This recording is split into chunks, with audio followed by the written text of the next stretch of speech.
I came home on a Friday evening to find the locks changed. Not broken. Changed. Clean. Intentional. The key I'd carried on my ring for 8 years didn't fit. No note. No warning. Just a silent brass refusal from the door of the house I bought. The house I renovated with my own hands. The house where I thought I had a life. My name is David Briggs. I'm 38 years old, work in logistics management, and until 2 weeks ago, I thought I had a pretty normal marriage. That morning, I'd kissed my wife Lisa on the forehead before leaving for work. She smiled, said she had errands to run. That was the last normal thing she ever said to me. By the time I got home, everything had changed.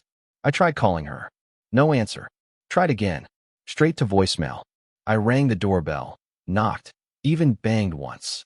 Quietly enough not to draw attention, loudly enough that if she was inside, she'd hear me. Nothing.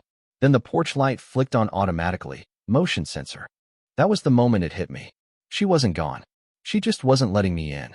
I got in my truck, backed out of the driveway, and parked 2 houses down. I sat there for a while, trying to process. That's when her brother, Randy, pulled up in his Escalade, grinning like he just won the Super Bowl. He walked right past me, waved at the house, and let himself in with a key. No hesitation. No confusion. 15 minutes later, they were all in the living room.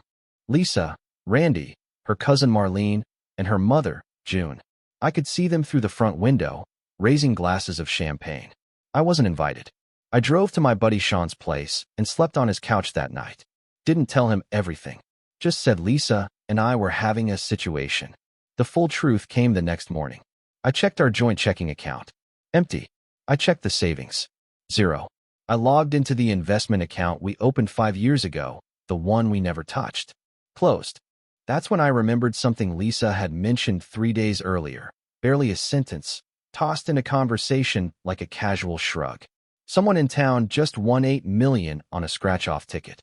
That someone was her. I found the article online. Local woman claims $8 million top prize from state lottery. No name listed, but the photo showed a blurry woman holding a check. She wore Lisa's bracelet, the one I bought her for our 5th anniversary. I read the article again. The date matched. The location matched. She'd driven out to the gas station across town, the one that sold the winning ticket. She'd cashed the ticket, emptied our accounts, hired a lawyer, and changed the locks. All in 72 hours. Her family? They laughed. Literally. I saw the security footage later. Randy in a lawn chair, holding up a sign that said outplayed. But what none of them knew was that Lisa had signed a prenup before we got married. A prenup drafted by her family's attorney. And that little document was about to become my most valuable asset. My wife and her family thought I was just some average logistics guy with a mortgage and a bad taste in coffee. They thought I'd just crawl off quietly, embarrassed, maybe bitter, but too broke or too soft to fight. What they didn't know, what Lisa had never cared to ask, was what I did before logistics. Before spreadsheets and warehouse floor plans, I worked 5 years in corporate risk assessment, legal compliance, contract enforcement, background investigations. I'd seen executives lose companies over forgotten clauses. I'd seen people ruin their lives by skipping the fine print. And when I met Lisa, she was fresh off a bankruptcy scare. Her family pushed her into a prenup, not for protection from me, but from herself. I was just the guy who signed it without complaint. What her lawyer didn't expect was that I'd actually read it. Memorized it, in fact. That was habit. Clause 14. All income earned or acquired during the marriage, including but not limited to gifts, prizes, or windfalls, shall be subject to equitable review if the non-earning spouse has contributed substantially to the household during the term of the marriage. That was me. I paid for the house. I paid off her car, covered the insurance, paid down her student loans, put her through nursing school, though she never finished, said it was too stressful. I took over the bills, handled the taxes, even managed her credit score. She never wanted to deal with it. I'm not good with numbers, she used to say. Turns out she wasn't good with loyalty either. That weekend, I stayed quiet. Didn't text her. Didn't show up. Didn't make a scene. Her family probably thought I was licking my wounds, Googling divorce forums, maybe drinking alone in a motel. I wasn't. I was reading case law, researching lottery statutes in our state, tracking how assets were divided in similar cases, especially with a prenup in place. Turns out, lottery winnings, unless specified otherwise, are considered marital assets. Lisa claimed the winnings after we had an argument, one that I barely remember. Something about me working too late, not noticing her new haircut. I didn't think much of it at the time, but now I saw it for what it was, a smokescreen, a distraction while she plotted. By Monday morning, I had a plan. I printed a copy of the prenup from my safe, signed, notarized, and scanned, and drove to an attorney I knew from my old life. Not a divorce lawyer, a contract litigator, a shark in a cardigan sweater. I handed him the paperwork, told him the situation. He read it, didn't say a word for a full minute. Then he looked up, smiled, and said only one thing. They're going to wish they'd never laughed. I nodded. I don't want revenge, I said. I want what's mine. He tapped the clause with one finger. Then we start here. And that was the beginning of the end for Lisa's $8 million celebration. I didn't storm into the house. I didn't shout or demand an explanation. I didn't even knock. That's not how this works. Lisa had already drawn the battle lines. But I had no interest in playing her game. Emotional, loud, messy. That's what they wanted. A man on edge. Easy to discredit. Easy to bait. Instead, I got to work. First thing I did was freeze my credit. Quietly. Locked every account. Changed every password. Even the backup recovery methods. I didn't want them accessing anything tied to my name. Not with $8 million floating around and her cousin Marlene working at a shady financial firm. Then I started documenting. I made a list of every contribution I'd made to the house. Down payments, repairs, utilities. I printed statements. Pulled receipts from email archives. Even found the invoice from when I installed the HVAC myself during the winter she got pneumonia. I backed up every file in 3 places, 2 digital, 1 physical. Stored them in separate locations. My attorney told me I was being paranoid. I told him I wasn't being paranoid enough. That Monday afternoon, I parked across the street from the house. Just for 10 minutes. I watched as Randy came out with 2 garbage bags full of what looked like paperwork in boxes. He tossed them into the back of his truck and peeled off down the road like a man late for a bonfire. I knew what it was. Proof. Evidence. Anything tying Lisa to shared assets, joint contributions, even her own messes. She was cleaning the house legally, not just physically. But she'd forgotten something. I was the one who kept records. Not her. At night, I pulled the security footage from the cloud. When I installed the cameras 2 years ago, Lisa hated it. Said it made the house feel like a prison. I told her safety doesn't care about feelings. She stopped complaining once we caught a neighbor kid trying to siphon gas from her car. What she didn't realize was that the cameras uploaded everything, interior and exterior, to a private server. One she never had access to. One she probably forgot even existed. I watched Randy enter my home 5 times in 3 days. Sometimes alone. Sometimes with Marlene. Once with a stranger, bald, maybe mid-50s, wearing a real estate agency badge on his belt. They were prepping for something. Maybe a private sale. Maybe a title transfer. But they made one critical mistake. The house wasn't fully in Lisa's name. And it never had been. That was part of the prenup, too. The deed sat in a gray area, 50/50 its ownership until reviewed during marital dissolution. She couldn't legally sell it without my consent. Not yet. I made note of the real estate guy's name. Took screenshots.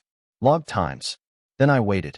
Because sometimes the smartest move you make is not making a move at all. By Wednesday, the champagne glasses had stopped clinking. Lisa's family thought they were in the clear. They'd moved fast, froze me out, burned the trail, started crafting a new version of the story where I was the absent husband who just didn't understand her anymore. That narrative wasn't built for court. It was built for Facebook. But the truth? The truth doesn't care about stories. I sat across from my attorney in his office that morning. He was calm, methodical, the kind of guy who didn't flinch even when he knew a storm was coming. He pushed the prenup back across the table, said, "You were smart to keep this." Then he pulled out his own folder, photos I'd taken from the security feed, timestamps from Randy's late-night visits, Marlene carrying a shredder into the garage. We weren't building a case. We were building pressure. There was more. A file showing the house was appraised for $620,000 last year, paid off entirely by me. Another showing Lisa had never filed taxes jointly, even though she claimed she did. That was a red flag. Intentional, maybe. A way to keep her finances separate, waiting for a moment like this. She was strategic. I'll give her that. But she underestimated how dangerous a quiet man with time and documentation can be. That afternoon, we filed an emergency injunction. Quietly. No courtroom drama. Just a sealed order preventing the sale or transfer of any shared property without dual consent. The court approved it within hours. By 6 p.m., her real estate agent was notified that the house was under legal restriction. I watched on the cameras as he showed up, flustered, waving his phone around. Randy stood on the porch, confused. Lisa came out in her robe, hair wet, still on the phone. She looked angry, cornered. She made 3 calls after that. One to her lawyer, one to her mother, one to a number I didn't recognize. Burner, maybe. She never called me. Didn't matter. The moment she learned I was still watching, still in control of the assets, the tone shifted. The next day, I received my first message from her since she locked me out. It wasn't an apology. It wasn't even an explanation. It was a single sentence. Can we talk like adults? I didn't reply. Instead, I forwarded the message to my attorney and said 5 words. We let them come to us. Because that's the thing about people who celebrate early. They forget the game's still being played. And the person they left behind? He's been playing it in silence. I didn't meet her. Didn't respond. Didn't engage. I knew that every word, every text, every breath I gave her now, she'd spin it. Twist it into the story they were already rehearsing. The one where I was bitter, petty, refusing to move on. Let them talk. Let them post. Let them believe whatever helped them sleep at night. Meanwhile, my attorney quietly sent the second round of documents. A formal notice contesting her sole ownership of the lottery winnings. The state's law was simple. If the ticket was purchased during the marriage, and there was no clause excluding windfalls, then it was considered shared marital property, especially when one spouse contributed financially to the other's ability to buy it. Lisa hadn't worked in over 6 months. I'd been covering everything: rent, food, utilities, her medical insurance. Even the gas in her car that took her to the store where she bought that ticket. We documented it all. I didn't want half of everything. I wanted what was fair. The backlash came fast. Her family went online. Randy posted something vague but targeted. Some men can't handle a strong woman winning something for once. Marlene shared a meme about leeches in relationships. Even her mother June got in on it. An old photo of Lisa as a child, with a caption, "Raised a warrior." I didn't respond. Instead, I requested a forensic review of our financial history. My attorney connected me with an independent accountant. They went back 5 years, tracking every dollar. What I earned, what she spent, what we built. The numbers didn't lie. Lisa hadn't just been planning an exit. She'd been draining our life quietly for months. Small transfers to a separate account. Purchases under her cousin's LLC. Even a failed attempt to remove me as the co-beneficiary on our life insurance. But she made mistakes. Used our home address on official filings. Forgot to clear the paper trail on a rental property consultation in her name. We collected everything. Quietly. Without warning. Then, like clockwork, her lawyer reached out. He requested a mediation. Said Lisa was open to amicable resolution. That she didn't want this to get ugly. Too late. They'd already made it ugly. Public. Loud. Disrespectful. And now they wanted silence. My reply was simple. We'll see you in court. I wasn't after revenge. I wasn't even after the money. I was after the truth. On paper, in court, with every shred of evidence exposed under oath. Because sometimes the loudest thing you can do is say nothing. And let the silence do all the damage. Court didn't come with fireworks. There was no shouting. No slamming of fists. No dramatic gasps from the back row. It was quiet, clinical, controlled, exactly how I wanted it. Lisa showed up in a tailored white suit, flanked by her lawyer and Randy, who acted like he was her bodyguard instead of the guy who once asked me for $3,000 to cover his crypto tax bill. I wore a gray jacket, no tie, just quiet confidence. I didn't need theatrics. I had documentation. Our side submitted a full report, 5 years of bank records, text messages, utility bills, and a prenup. We'd highlighted every clause she'd violated, every attempt she made to move funds without my consent, every error in judgment. Her lawyer argued that the lottery winnings were personal fortune and not part of shared marital assets. That Lisa had always felt financially isolated in the relationship and that I'd been emotionally unavailable. None of that mattered. Because on the record, on paper, in numbers and legal filings, I had been the one holding the structure together while she was planning the exit. Then came the moment that flipped everything. Our forensic accountant took the stand. Calm, older man. Neutral suit. Nothing flashy. He walked the court through leases withdrawals, transfers to unknown accounts, large purchases under shell names, a deposit to a private lawyer 3 weeks before she bought the ticket. That mattered. A lot. Because it wasn't just the money. It was intent. Lisa had prepared to leave before she'd ever scratched that ticket. The judge listened without expression, took notes, asked only one question. Were marital funds used to purchase the lottery ticket? The accountant nodded. Yes. The gas station charge came from their shared debit card, tied to the husband's direct deposit. That was it. The line. Randy stopped smiling. Lisa adjusted her cuff like it was suddenly too tight. I didn't look at her. She tried, once. Glanced at me. I didn't return it. I kept my eyes on the judge. On the truth. A week later, we got the ruling. 50% of the lottery winnings to be divided as marital assets. The house returned to joint ownership pending further negotiation. A court order for full access to any hidden accounts and a freeze on the rest until division was complete. She lost more than money that day. She lost the illusion of being untouchable. And I didn't say a word to her. Not then. Not after. Because power doesn't come from volume. It comes from knowing exactly when to be quiet and when to let the system speak for you. After the ruling, Lisa disappeared from public view for a while. No more cryptic Facebook posts. No more brunch selfies with her cousin. No more motivational quotes about cutting toxicity out of your life. Silence. But not the kind I used. Hers was panic silence. Damage control. I could feel it from the outside. The way someone drowns in their own spin after the mask cracks. She'd built a story. Carefully. I was the deadweight. She was the survivor. Her family were the witnesses. And now, that entire structure had collapsed in front of a judge. I didn't gloat. I didn't post. I moved forward. I got a new place across town. Nothing flashy. 2 bedrooms, brick exterior, quiet neighborhood. Clean. Mine. My attorney and I filed for the financial division enforcement. She missed the first deadline to submit her account disclosures. Then the second. Then the court stepped in and gave her an ultimatum. Comply or face contempt. That's when she resurfaced. But not how I expected. A friend of mine sent me a video. Lisa on a podcast. A small, low-viewership show run by a friend of hers. She told the story in her own words. A woman who'd won the lottery, only to be dragged into court hell by a bitter ex. She called me controlling. Claimed I was using the system to punish her. Said I was trying to steal her freedom. The host nodded along like it was gospel. I didn't respond. Because while she was venting to a handful of strangers online, I was in quiet conversations with financial investigators. Turns out, Lisa had opened 5 separate bank accounts under variations of her maiden name. She'd started wiring money to an out-of-state trust fund. One she didn't report. She was trying to hide what was left of the winnings. But forensic accountants are patient. They don't post. They don't argue. They track. We brought the findings back to court. This time, the judge didn't need a long explanation.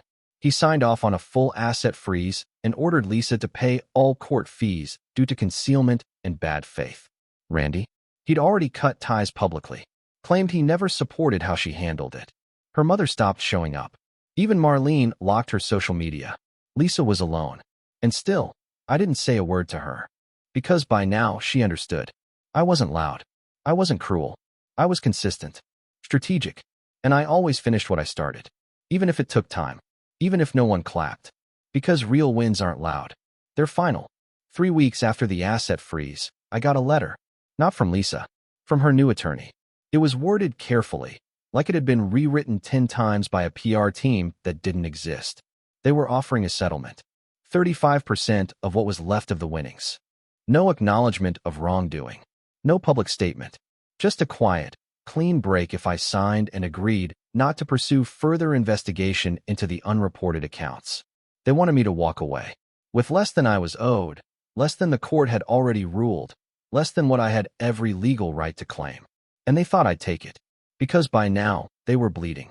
Lisa's legal costs had ballooned. Her frozen assets were untouchable. Her podcast gig flopped when viewers found court documents online. She tried to turn the narrative, but no one bought it. She thought I wanted money, but I'd already won. Long before the courtroom, long before the ruling. My victory was in the strategy, in watching her implode, not because I attacked, but because I simply refused to play her game. I told my lawyer to reject the offer. Formally. No counter, no conditions. Just a clean no. Lisa responded through her attorney with a second letter. Shorter, colder. This time, they warned that if I continued, there would be reputational consequences. That she might share her experience publicly again. I didn't answer that one, because by then, the court had approved our motion for full asset division enforcement. She wasn't just required to hand over half. She was required to disclose everything: property, trusts, investments, cash, crypto. Anything hidden would now become a legal liability, punishable by fines or worse. That's when the calls started. Blocked numbers, unknown names, messages left in scrambled voices, apologies that weren't really apologies, questions that weren't really questions. She was scrambling. Her final move came a week later, through a handwritten note dropped off at my attorney's office. She said she'd made mistakes, that she got scared, that things spiraled after the win. She asked if we could meet, not to fix anything, but to talk. I read the letter once, handed it back to my lawyer, and said, no response. Because closure isn't always a conversation. Sometimes, it's the silence after someone finally realizes they lost the one person who never raised his voice, but never backed down either. She bet on noise, drama, control, but she never prepared for someone who didn't react, who just documented, calculated, and waited. And now she was facing the cost, not of the money, but of underestimating the quiet man in the room. The final hearing didn't make headlines. There were no reporters, no cameras, no family in the gallery. Just a few attorneys, a court clerk, and a judge who'd seen too many cases like this to care about the drama. But to me, it was the final nail in a long, quiet campaign. Not revenge, not even justice. Just the truth, delivered cold and clean. The court finalized the division. 50% of the remaining winnings, down to about $3. $2 million after her spending spree, the asset freeze, and legal deductions, was wired to my account. The house, previously co-owned, was awarded to me in full due to breach of conduct. She walked away with what was left, and no reputation. Lisa had burned through more than money. She'd burned trust, burned bridges, burned the version of herself that used to smile at me across the kitchen counter when I made coffee before work. I never got that version back. Maybe she never really existed. After the hearing, I walked out of the courthouse without looking back. She didn't show up. Sent her lawyer instead. That told me everything I needed to know. I didn't celebrate. I didn't call friends. I didn't post about it. I just went home. To my new place. Simple. Uncluttered. Mine. I moved forward with quiet rituals. Early mornings, walks around the block, volunteering twice a week at a nonprofit that helps vets rebuild their careers. People who understood silence. People who had nothing left to prove. The money sat untouched for weeks. Not because I didn't know what to do with it, but because I didn't need to do anything with it. I'd never been chasing the millions. I was chasing clarity. A clean exit. A restored version of myself, untouched by her spin. And I had that now. One day, a letter showed up. No return address. No lawyer's watermark. Just my name on the front in handwriting I recognized immediately. I didn't open it. I didn't need to. Because when people lose their grip on your life, they try to sneak back in through guilt, nostalgia, memory. But memory isn't enough to rebuild trust. And I was done rebuilding what she'd set fire to. Instead, I tucked the letter in a drawer. Not out of bitterness. Out of peace. Because I didn't need the last word. I had the last move. And sometimes, that's enough. A year later, I stood on the deck of the cabin I'd bought in Vermont. 2 acres, quiet woods, no neighbors in shouting distance. No gates. No noise. Just space that couldn't be stolen, controlled, or turned against me. It didn't look like much to most people. But it was mine. Every inch of it built with intention, not impulse. That's what she never understood. Money never changed me. It just revealed her. I didn't touch most of the lottery funds. Put them in a long-term trust, locked, untouched unless absolutely necessary. I still worked. Not because I had to, but because I wanted to. Purpose feels different when it's no longer about survival. Some nights, I'd read. Other nights, I'd restore old furniture. A habit I picked up to keep my hands busy. Something about stripping off layers, finding clean wood beneath years of paint, felt honest. Simple, like I wished the marriage had been. Occasionally, someone from the past would reach out. Old friends, colleagues, even Lisa's cousin Marlene, once, through a third party. I didn't respond. Because closure doesn't require conversation. It just requires clarity. Lisa moved out of state, I heard. Word gets around. She sold what little she had left, got involved with some motivational wellness project that fizzled after 6 months. Randy vanished from social media. Her mother moved in with a different daughter. The family that once laughed on my porch, they'd all gone quiet. Funny how that works. There's a certain silence that comes after truth. Not the kind that screams, justice. Not the kind you toast with friends. It's the kind that lets you exhale without flinching. The kind that sits heavy but clean. I don't miss her. That's not bitterness talking. That's just the absence of illusion. She made her choice. I made mine. And mine wasn't about revenge. It wasn't even about reclaiming what was taken. It was about making sure the next version of my life wasn't built on noise. No guesswork. No performing for anyone else's approval. Just foundation. Quiet. Clean. I built a workbench in the garage. Started teaching free weekend classes for local teens on financial literacy. How to read contracts. How to avoid traps. How to protect yourself before you need protecting. Sometimes, the kids ask why I do it. I tell them, because silence isn't weakness. It's strategy. And when you move in silence long enough, people stop seeing you coming. Until it's too late. Because some people fight back loud. Others build something no one can take. What would you have done in my place? If the story hit you, leave a like. And don't forget to subscribe. It only gets stronger from here.